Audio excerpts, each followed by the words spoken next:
Hello' everyone, মই আজি আপোনালোকক দ্ৰোণ বন আৰু গুটি আলুৰ এটা ৰেচিপি দেখুৱাম দেই। এয়া মই নহৰু, পিঁয়াজ আৰু জলকীয়া সৰু সৰুকৈ কাটি ল'লোঁ। লগতে গুটি আলুখিনি আৰু দ্ৰোণ বনখিনিও কাটি ল'লোঁ। লগতে এখন কেৰাহী পাতি কেৰাহী গৰম হ'ল, মিঠাতেল দিলোঁ।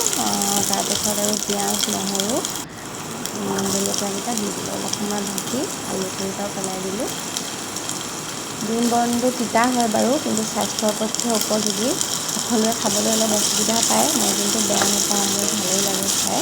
মই দ্ৰোণ বন খাই ভালেই পাওঁ। সেয়াহে সোৱাদ মতে মই হালধি দিলোঁ, তাৰপিছত অলপ নিমখ দি দিলোঁ।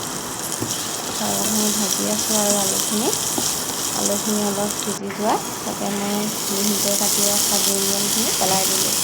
বহুতে বেলেগ বেলেগ ধৰণে খায়, কিছুমানে পাতত দি খায়, কিছুমানে আলু পিটিকা কৰি খায়, বইল কৰি ভাজি খাই মানুহে বেয়াই পায় বাৰু, কিন্তু মোৰ ভালেই লাগে।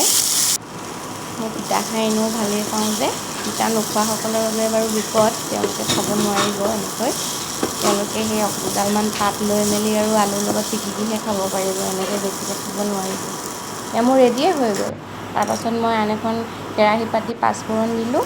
তাৰপিছত নৰসিংহ পাত কেইটামান দি দাইল অলপ বইল কৰি ৰাখিছিলোঁ যে, সেইখিনি মই এনেকৈ ফোৰণ মাৰি, নৰসিংহ পাতো স্বাস্থ্যৰ বাবে উপযোগী।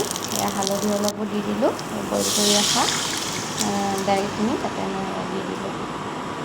দাইল, দ্ৰোণ বন আৰু আলু ভাজি ধুনীয়াকৈ খাম আৰু। তাৰপিছত মই ইয়াত ধুনীয়াকৈ কাঁহীখন সজাই ল'লোঁ।